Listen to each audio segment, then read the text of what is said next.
So good morning. Welcome, Sherif. What's up, man? Today, guys, I have a dear friend of mine, Sherif, who I've known for many, many years. And this is a really interesting setting for us, right? From you working with a old hospitality company and then starting your own, and now I'm interviewing you. It's a kind of surreal feeling. So Sherif, and I've known him for a long time. He's a tremendous entrepreneur. He's a great coach and amazing public speaker, right? I've got to partake in your conscious conversations, so I really, really enjoy that. So today I really want to uncover what Sherif is all about, right? So thank you again for joining me on the inGenuity series. This is our third one, and look forward to having you. So again, thank you for making time for us. Yeah, thanks for having me. So let's dive right in, right? Yeah. So give me a 60-second on who's Sherif from birth to now. You got 60 seconds. Yeah. So born in Egypt. I was a over communicator for the first 3 years of my life. There wasn't a stranger. I wasn't one of those babies that got shy around strangers. But then when moved to America at age 3, I, without having a language to fall back on, all of a sudden I'm in a new land, new language. I had a really hard time kind of making my way. So connection became a huge priority for me from age 3. So that's because that was such a challenge for me. That Right. became what I overvalued and that's what I cultivated the most. So that's kind of been my thing since the beginning is connection, because it's something that was taken from me, I felt like, when I was 3, and so it's something that I really worked to create at age 4, 5, 6, and so I've always been driven by human connection. And then just from there, I graduated high school in Northern Virginia, went to East Carolina University, and then after that I moved to New York City, which is where I got my wheels in the business world, doing sales and IT recruiting and DJing at night. Also bartending at night, which is where I learned to make really good drinks, which ended up serving me here at Raleigh Raw. So then when I moved down to Raleigh, North Carolina, I found that there was no healthy alternative for food and drink, and so started actually working with G and was bartending, as you remember, at Zinda. Uh-huh. And I didn't have I didn't know you very well, but I remember always just looking at you thinking this guy's my age and this guy is doing what I'm visualizing for myself in his own way, and how can I steal a few minutes? And so I remember when I asked you, I nervously asked you if I could get some time with you because I knew you had a lot of concepts that you were managing, but you obliged so quickly, and I pitched you this idea, and I needed you to say yes because I had a $15,000 juicer on its way to my house, and it doesn't actually hook up to anything residential. Right, so I needed a place that was commercial to fit it in. Luckily, I was able to convince you, and then I remember when it came in, we didn't even have enough power on the grid to power it up, right. And we had to work to get it all going, and that was the start of Raleigh Raw. So that was I've always been indebted to you for that, because who knows how we could have started if we actually had to pay rent for the first 2 years that Raleigh Raw was born. So that was 2013, 14, 15. Yeah, it was 7 years ago. I mean, you've done a tremendous job, growing the brand, right? And I think I applaud you from the beginning. You had a vision of what it's going to be and what it is, and to me, I really feel like it's become an icon, right, of downtown, of Raleigh even, right? I mean, Raleigh Raw, it's just so strong, right? So what I want to know is, one, through this experience of you growing, right? One, how do you perceive yourself, right? And how do you think other people perceive you? Yeah, so I perceive myself as a student and a teacher. So, and it's just a cyclical process of absorbing everything around me and then making sense of those inputs and then packaging them in a way where I can deliver that information so people can understand it easier. Right. And so I think I have a way of taking really complex information and filtering it through my mind and then packaging it and delivering it in a way that's simplified. Yeah. And so I think that's what makes me a good student, and that's what makes me a good teacher. And so I hope that's how I'm perceived, is just as a teacher. And as a teacher, I try not to tell people how to live or what to do. I just model something that's worked for me, that's in contrary to the mistakes that I've made, that I try to stay away from things that haven't worked for me. And then people can accept it, or take leave what works and throw away what doesn't. And so that's always been my process. So with Raleigh Raw, health and nutrition is a very complicated thing. People don't know how to eat right. It's an intimidating thing. So I was able to, I became a certified chef.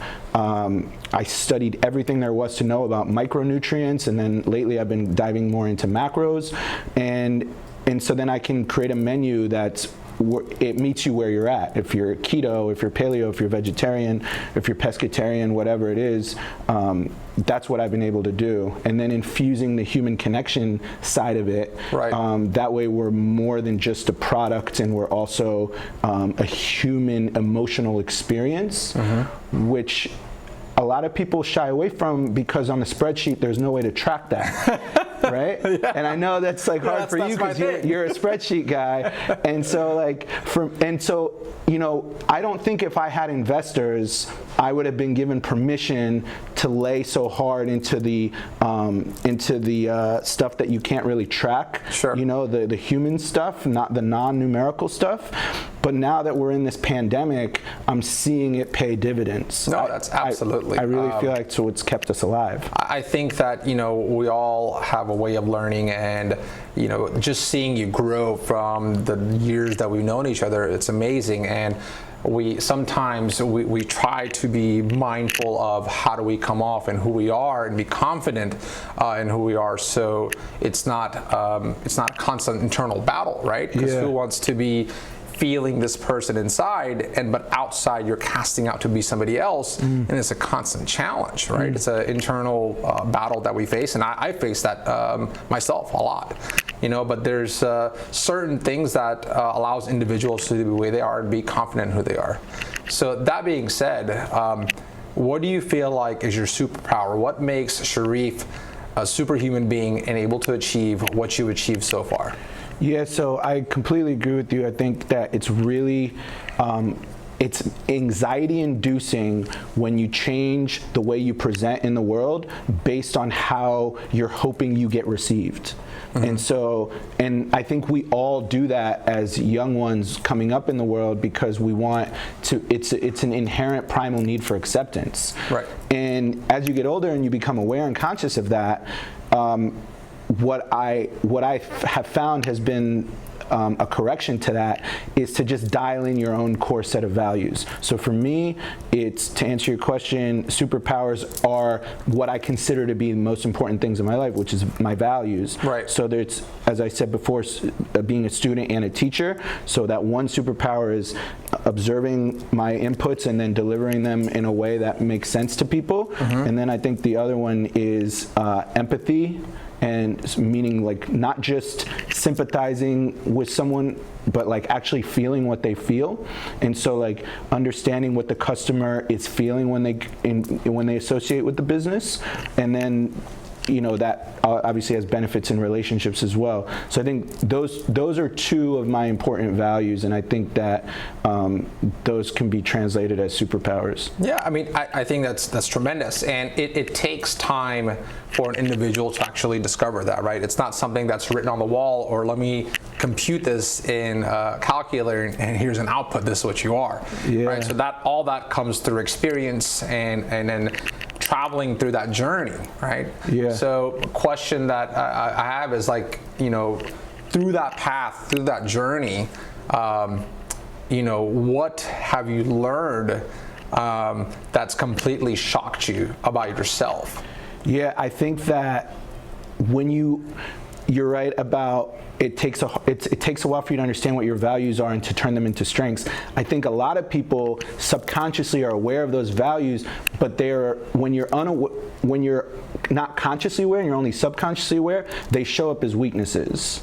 And so if you don't, it's like you have this weapon, but you haven't weaponized it. Instead, you're like walking around with it and it's weighing you down. Sure. Right? And so like empathy, not properly understood, becomes codependence.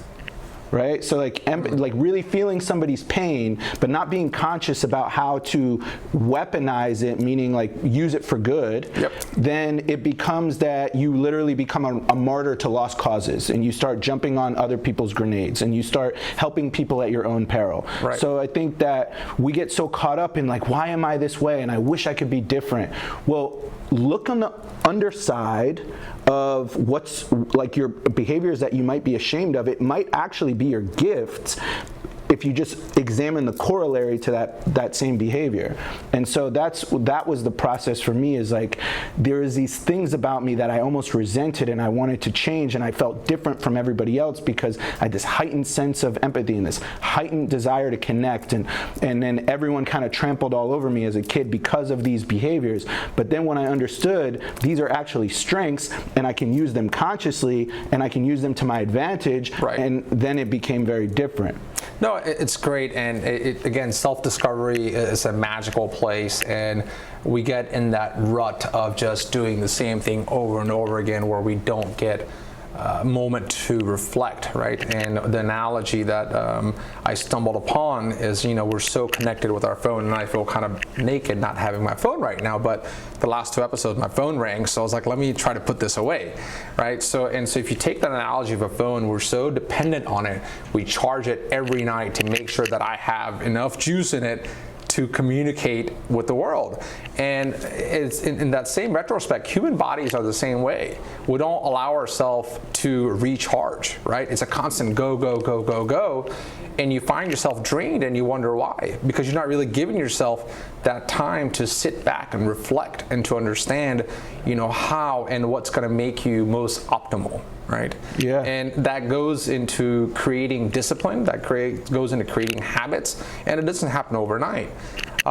So I'm a big believer in having consistency and discipline. And I like to be disciplined, but I don't think I'm that disciplined, but I practice to be disciplined, right? So this comes from how does my day go? So that being said, what is a typical day? How do you start your morning? What time do you start your morning? What is the steps that you take to make sure you set yourself up for that positive position? Yeah, so if you use this phone analogy that you were just saying, I think that our phone drains our power, but I think you can use we're kind of a metaphorical phone, and our cell is what drains us. But our rest and our diet and our meditation and our spiritual practice is if we're a phone, that's what charges us. Right. Right. And so every moment I'm with my actual cell phone, it's spilling out charge, and every time I'm away from that, I'm receiving charge, and then I'm always in a mode of creation. And if I'm with my phone, it's usually I'm taking in an input, and so then I'm in a reactive mode. Always. And reactive energy is very draining energy, but creative energy is almost like what we were born to do. Not almost, it was absolutely it's when we always feel the best is when we're in creative mode. So it's this easier said than done. I think our phones are, they're very challenging to stay away from because our business revolves around our phone. Absolutely. I think to answer your question, I can't say that I do this perfectly because I struggle with this, but I try not to touch my phone until I've already woken up, gone through my meditation, had my water, even take my dog out without the phone. I used to listen to audiobooks while I walk my dog. Now I want that just to be my own time. Yeah. And then I don't eat until noon. I do sometimes 2. I just try to. I do intermittent fasting because I found that the moment I eat, that's when I start to get a little bit tired. And I think whatever your routine is, it's if you can stay consistent in whatever that is, whatever works for you, sure. Cool. Lately, since the pandemic, I haven't had to be up at 5 a.m. And so I've been experimenting with sleeping in until 9 and then maybe doing more of my work in the evenings and just kind of seeing what works for me. And I don't think that there's a right or wrong answer. I think it's just kind of based on your own circadian rhythm. I completely agree. And, you know, I think and out of anybody probably in the world, you know this, because my morning routine was I would wake up, I would do my readings, I would go to the gym, and my first stop was Raleigh Raw, right? Yeah. That's where I had my me time, right? Yeah. I could just sit there, and it would be great because I would see faces that I hadn't seen, connect with them, and it's crazy though, you know, through COVID, how that's completely shifted my I guess my day-to-day routine. Yeah. And well, were you doing those things because you had to? Because there was something inside you that said, okay, I got to get up and go to work. Were you forcing yourself, or were you in bed like, there's no way I could spend another minute in bed, it's 4 a.m., it's time to go? So, man, I've always been an early riser, and I feel like for me, that's when I get the best version of myself, right? Understanding that, okay, my mind is clear, and a lot of my career and my path and everything I've done, I've always had to be reactive, and I've tried to change that, right? And I wish I could get in the habit of not touching the phone first thing, right? But I do touch my phone, and I do use that phone to actually read, right? I go on Medium, I do Blinkist, and I do scroll through social media, right? It's just it's that addiction. But I'm not where before. Rewind this 10 years ago. I got my phone and I was cranking away emails, man. I was reviewing reports, and by the time all my managers woke up, I was like, oh my God, my inbox is full of G. I must have really fucked up somewhere. Yeah. And realizing that that was not the right way, because not everybody's wired in that way. For me, I got most output because I could absorb the information, synthesize it, push it out, and it was efficiency. Yeah. Right? But no, I don't think that, oh my God, I have to get out of bed, it's 4 a.m. It's like, hey, it's 4 a.m. I want to get up.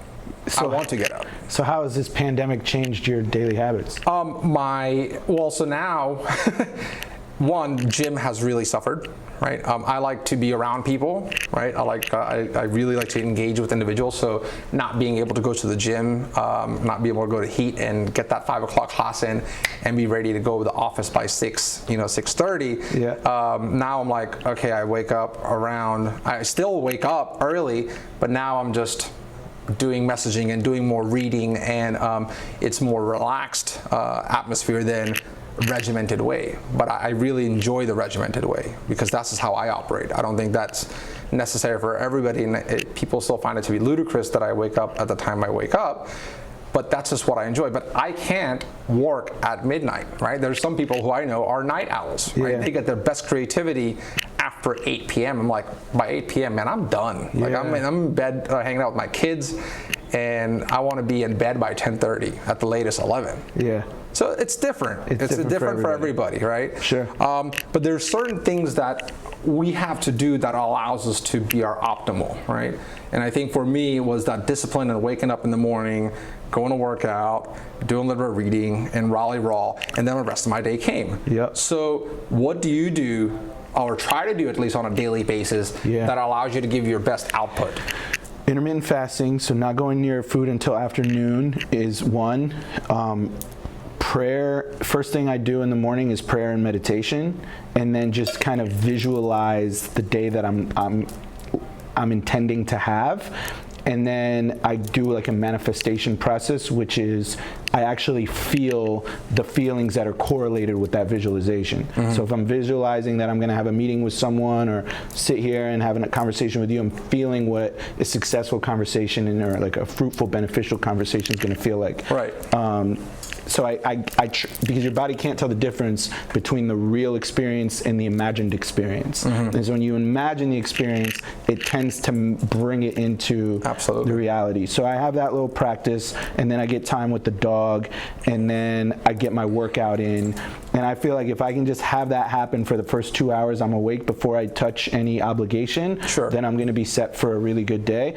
After that, I try to time block. So at 9:30, I have a marketing meeting with my marketing team. I have like certain meetings that are structured at certain times, so I know, so there's some structure. Yeah. And then my day ends at 5 or 6 p.m. is pretty early. And so then I do Zoom calls. Now that we're in this, I do social Zoom calls like with people 5, 6, 7 that are not work related. Yeah. It might be creative, it might be coming up with ideas to collaborate on something with business, exploring how we're going to pivot and adapt because of what's going on, Sure. and just seeing how people are handling this. Like, I like having those conversations on Zoom whenever I'm done with my work. And I found that, like, I wouldn't have been able to connect. Some of the calls I've had in the last few weeks, I wouldn't have been able to have such deep connections with these people had I not been like relegated to, you know, you're not gonna like sit at a two-top table like every Wednesday with someone and just talk this intimately, right? It's one-on-one. Yeah, it's like, yeah. It forces, we don't do that. What do we do? Before pandemic, we would go to the bar. Yeah. And we'd be in a room full of 50, 60 people having very surface level conversations. Yeah. Surface level conversations on a Zoom call when it's one-on-one are very awkward. Yes. Like you can't do small talk. You got to go right into some big future stuff, right? Future casting stuff. And so to me, that's good because, as I said, I love connection. So small talk is very uncomfortable for me. So these one-on-one Zoom calls that I've been having have been like a fringe benefit of a terrible situation. So I mean, that's kind of where growth happens, right? Growth happens when discomfort comes in place. So when you know that, hey, this is the only person I'm talking to without distractions, and you really are trying to create that connection, it's going to be uncomfortable, and that discomfort is going to create growth. And I hope that, you know, even though this pandemic, it is very terrible and it has impacted us in so many negative levels, but I do hope that there's some positives that come out of it. One is, honestly, people being able to reflect and just being fortunate and how fortunate they are and the things that they have. And again, there's a lot of unfortunate people, so I'm not saying that you know, well, everything is all hunky-dory. It's not. There's a lot of people suffering. There's a lot of bad things that are happening. But for individuals who had the luxury to really reflect, I think that we'll see people come out hopefully more on a positive note.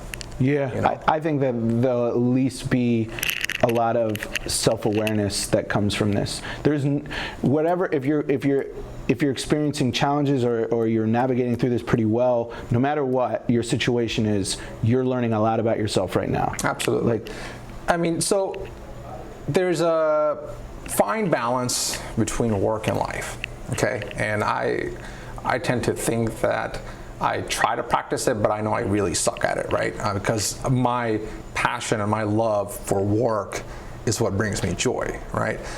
So if as entrepreneurs, right? I mean, you're an entrepreneur who's got started in your own space. What advice would you give them to how do you create a work-life balance? To me, it always goes back to understanding what your values are. And that sounds so cliche, but if I ask anybody what your values are, you can't just list them. Sure. Like, I'll ask you right now, what are your values? Can you give me out of the 1,000 values that are out in the world, give me 4. We did this exercise at Conscious Conversation, so you can steal them from them. But give me 4, or you guys give me 4. Right. No one can do it, right? No one can just grab 4 values, right? And so, like, then you're going to go back to what we talked about in the beginning of this conversation, which is literally you're going to behave based on how you want to be perceived by the world. For sure. So to answer your question, if you're going to start a company, if you don't know what your 4 values are, 5 values, you're going to build a product based on hoping that it sells. And so my advice is to center into what you consider to be important. Mine is teaching and learning, and it's empathy, and it's connection, and it's health and wellness, right? Right. So that's what Raleigh Raw is. Sure. And so no matter what happens, I'm always centered in that. And so in terms of work-life balance, if I step away from work, I'm still practicing empathy. I'm still about health and wellness. I'm still about teaching and learning. I could be on vacation and I'm still exuding those values. So work and life become one integrated process. And so then it never exhausts you. So if you have an 18-hour work day, it's also 18-hour work/life day. And so it's easy. But if you don't know what those values are, which no one in the room does, no offense, but I encourage you to get them, extract them, and then write them on your bathroom mirror so you're always reminded of them until you can just spit them out no problem. Then everything you do is rooted in those values. And then you go into a meeting and you're being that person, and you go to the beach with your kids and you're still being that person, and nothing ever shifts, so you're completely centered. That's my biggest piece of advice for anybody in starting a business. Because if something like a pandemic were to come around and wipe your business away, you can still exude those same values in some other way, in some other business, and the ball continues to roll. Right. No, I completely second that, and I shared it when we had the conscious conversations. And you know, a lot of times you believe what your values are, but until you spend time and reflect on it and figure those out, they go away, right? And what I've done for myself is I literally have, I had a revelation when I went through a pretty dark time a couple of years ago where I had to seek out professional counseling, because I'm like, there's only so many people I can talk to and who can relate to me, but I really needed help. And what came in discovery, and I still have that sheet of paper which is folded in my wallet that I keep at all times, is that when your values are imbalanced, you are in depression. You don't realize that, because when it's like you're going against the grain, right? If you're not practicing those values, and I think we talked about that your body, your mind shift will not be in this natural form, because you're not practicing your values. And I would add to that, if those values are extrinsic, you'll also be depressed. So you said if your values aren't, if they're imbalanced. But if they're extrinsic, meaning they depend on that girl to love you, or that $1 million bonus to hit your account, or that loan to come through, or if anything is valued on something that's outside of you, you'll also be depressed. And then the third thing I would add to that is if your values are if you're behaving in a way that's not congruent with your values, you'll be depressed. Like if my value is health and wellness and I'm getting hammered, in those times, I'm not enjoying getting hammered, because I know I'm violating an aspect of who I am. No, for sure, and that's just a lesson I think that you learn from life. We can read and we can absorb much as possible, but until you find yourself in that space, like, man, where am I? That's when I think it's just like you have to be, you yourself have to wake yourself up. Right? Nobody can tell you. It's just like, I mean, not to go very dark, but alcoholism, right? You know, nobody can tell you, it's like, hey man, you're getting too drunk, you need to stop drinking. It's a self-reflecting light that comes on. It's like, holy shit, I think I've surpassed that limit and I need to stop. The pain gets hard enough. Right. Exactly. The pain gets hard enough, and you should know that's bottom of the barrel. Right? Or you don't, and then the pain gets worse. Right. And the rock bottom continues to get even lower. Right. I mean, and I hope, you know, for me, I felt like I've hit the rock bottom, but I know it could have been a lot worse, right? But as long as you recognize that's the part, recognizing that, hey man, this is not where I want to be, and I need to kind of climb my way out of it. And you know, going through my bankruptcy, you know, that was a big step for me. And my name in my scripture means pride. So can you imagine how big of a fucking impact that was on me, right? Even though I don't think of myself as an egotistical being, but you still have a pride on who you are, what you believe, and when that gets crushed, you're like, oh my God, where am I? Right. Well, it was an external, so that was why you were intended to go through that process, so you put less weight on something, because your genius and your brilliance doesn't come from those things that you lost. Right. Like what you did for me, you unlocked a business that unlocked the life experience of thousands of people in the community. Right. Like that's where your genius lies. And so I mean, as hard as that must have been for you, it's a blessing in the sense that it reminded you that you were leaning on the illusion of a support beam that actually wasn't your true support beam. Your true support beam isn't an external. It's an intrinsic quality that you have, which is similar to mine in the sense that you go through uncharted territory. Right. You, as you said, synthesize what that experience is, and then you pass it back to make it a little easier so the tall grass that you went through can be shorter, trimmed grass for the people that come behind you. Right. To me, that's your gift. For sure. And so when a bankruptcy occurs for you, then it's almost like, good, you got a splash in the face to remind you that the millions of dollars or all the concepts weren't your gift. Right. They were simply a result of your gift. They were a manifestation of your gift. So bring the attention back to who you are. For sure. No, I mean, and a lot of, again, you have that's the part that I really, really appreciate in my life, right? I was very fortunate to start at a really early age, right? I mean, I started grinding super hard by the time I was 17, right? I mean, I had my first business, that's when I launched it. And through it, you go through your ups and your downs. But as an entrepreneur, sometimes it's really difficult to know, hey, am I ready to do this, right? So when you started Raleigh Raw, right? Why or how did you know that, okay, this is the time to say brick and mortar? So just on cliff note on that, I was against that, right? I'm like, hey, I don't think it's the right time. But you said, no, G, this is the right time, we're gonna do it. So to our audience, how would you describe or tell them the feeling that you had, that you knew that this was the right time against the odds, against somebody who's experiencing it, to go forth towards that?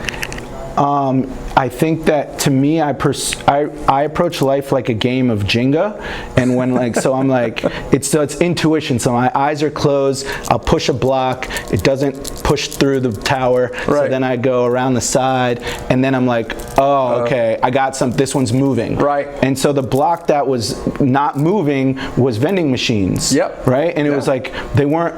That's what we were doing before, and I was like, number one, if the juices don't sell, then the juices that did sell are gonna, the juices that don't sell are gonna kill the profits, because that's waste of the ones that did sell. So monetarily it doesn't make sense. And number two, if I'm about connection and I've relegated my business to a product and there's no human exchange, then again, it's not an expression of my values. So vending machine isn't about connection. It's not about teaching and learning. It's this thing that sits in a corner of a store. So the decision was made to go to brick and mortar by looking at what my values are and then being like, hold on, vending machines aren't working. None of this stuff is working. They're telling me I can't wholesale. Let me go back inside. What are my values? Connection, empathy, teaching, learning, wellness. That wellness means that I can't just have this. I need to expand the product line to more things. I can't do that in a vending machine. So all these things are going through my mind. So brick and mortar is the only answer, because that's when I can get a whole bunch of people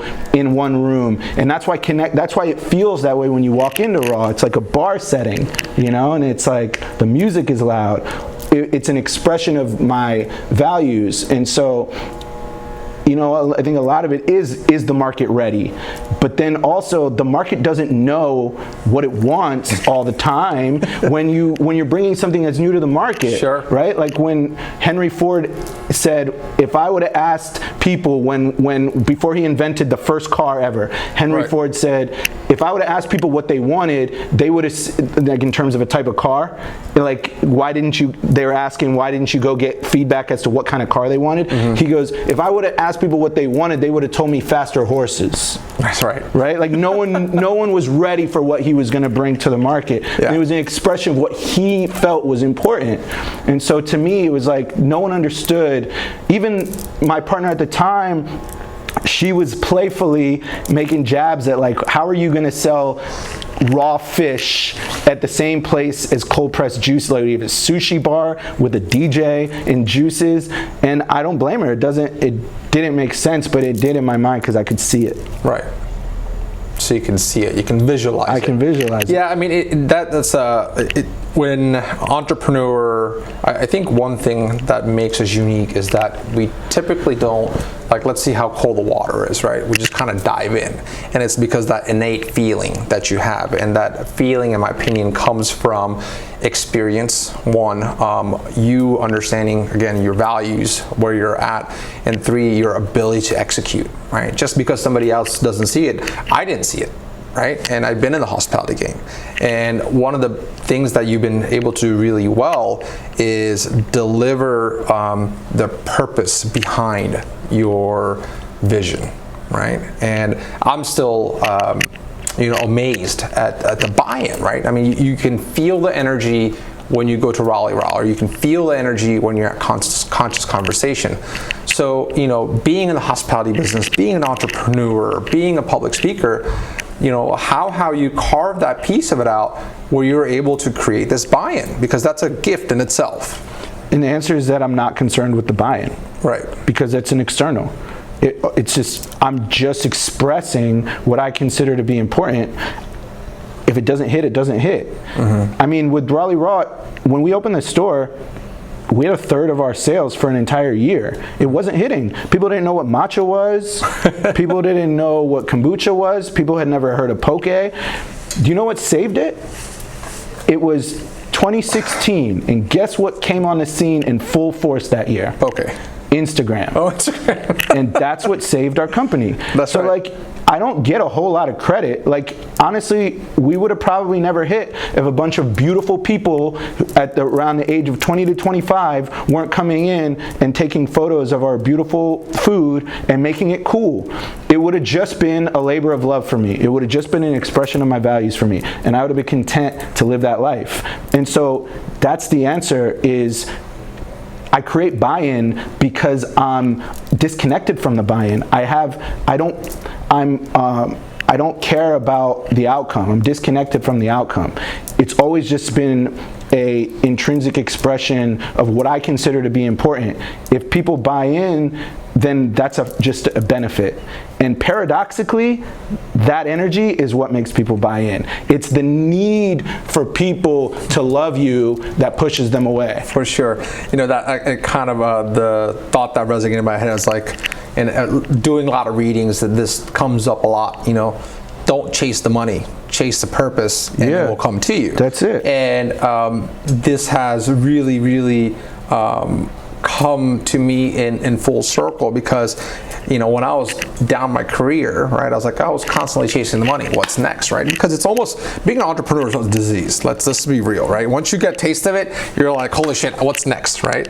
And I purposely tried myself not to put myself in that position of what's next in 2019, right? And I told my wife, I'm like, hey, I'm gonna try really hard not to sign on anything. And that was like pulling teeth for me. It was a very much trying times, because I'm constantly, I'm connected to so many people, and there's 100 different ideas being thrown at me, and my value inside of me is like, okay, let's do this. How do we get this going, right? And that's what makes me me.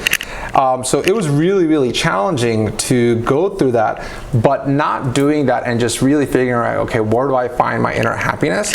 Everything just kind of started coming in its own way. Yeah. So I didn't have to say, okay, well, I'm gonna have to open a new restaurant so more people can come in or like me. It's just let me be me, and that is a powerful thing to feel when you get there.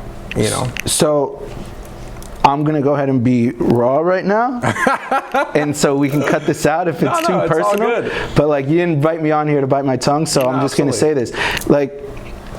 I think that everyone deals with what you're talking about, but we don't peel the layers back enough to understand what is it that we're compensating for, or overcompensating for, or trying to numb, and what is it that these accolades and achievements and money and in adulation, what is it healing for us? Mm-hmm. And the answer is, it's something that we experience in our childhood. And I know that you and I talked about this.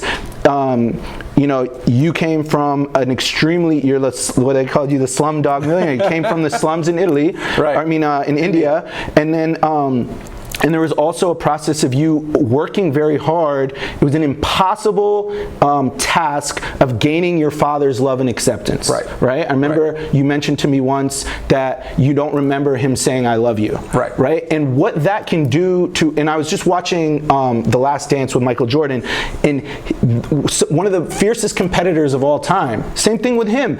The first episode of The Last Dance is his father saying, "Yeah, Michael's brother was the one I went to fix everything. If I asked him for a screwdriver, he would have brought me a set of pliers." And Michael knew he just couldn't sit with the fact that his brother kept getting chosen over him, and that's what turned him into this fierce competitor. But that was also his demise, and that's also why he wasn't loved and appreciated by those who knew him the most. He was only he won the adulation of the outside world, but he felt so empty at that achievement. So that's at the center of what's going on. Even me, when I look back on what I achieved with Raleigh Raw, my father had cancer. And so that was a subconscious attempt to win over my father's acceptance by by helping him stay healthy, stayed in remission, and then created a business with him where he first backed me and spotted me the money. And I didn't realize I was doing this, but it was a subconscious attempt to win over my own father's love and acceptance, because that's how brown fathers are. They're not very expressive with their love. And so, you want a hug? What do you want? Yeah, they're good to work, right?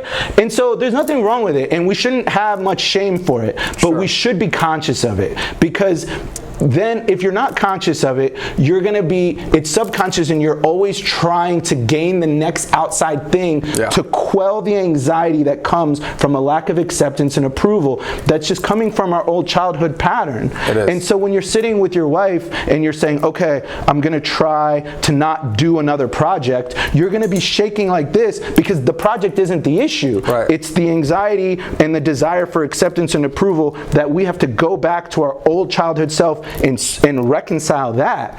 Then take on all the projects you want, and they won't be destructive. That's right. And that really reminds me of, I try to take myself back and recalibrate and understand how I got to where I'm at.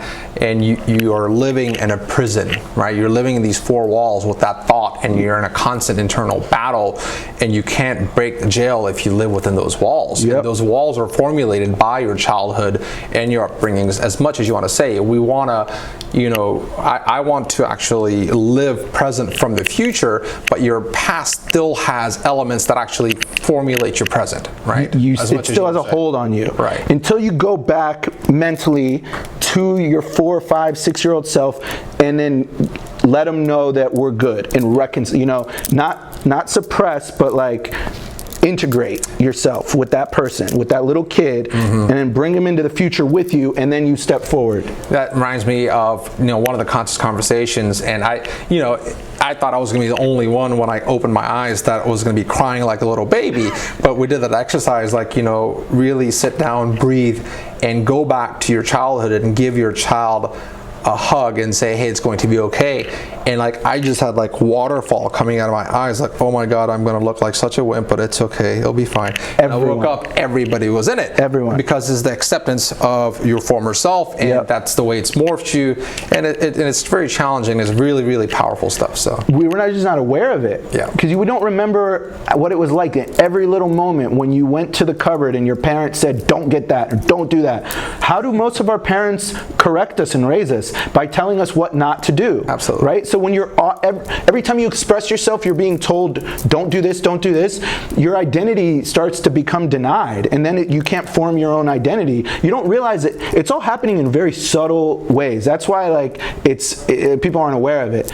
And so if you go back and you understand that it's cool, then you're free to express, and it's not expressing for the desire for approval, which is what I was saying. That's why I think I've been able to create buy-in, is because now my expression isn't for the buy-in.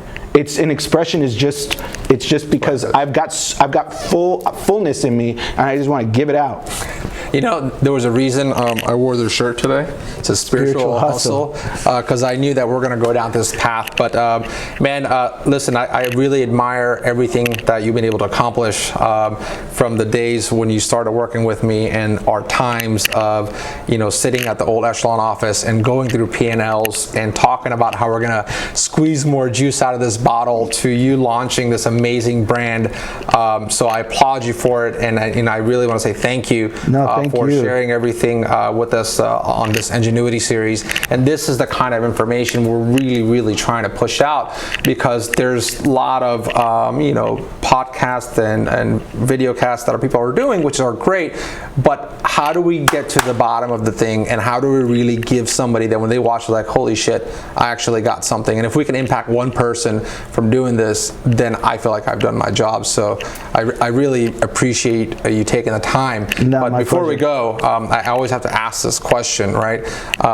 If I handed the microphone to you and you can speak to the world for 1 minute, what would you say in that microphone?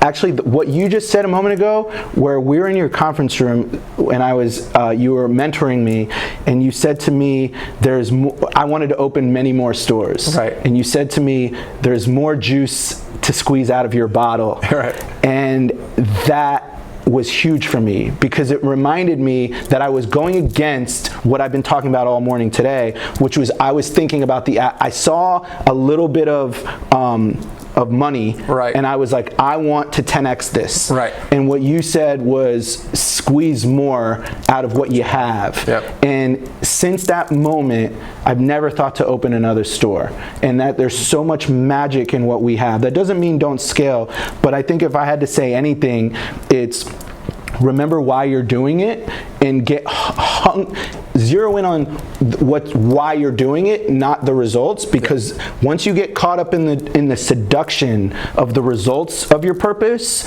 it's going to drag you out of your purpose. That's awesome, dude. Thank you so much, man. Thanks, brother. Appreciate it. Yeah. Thank you, guys.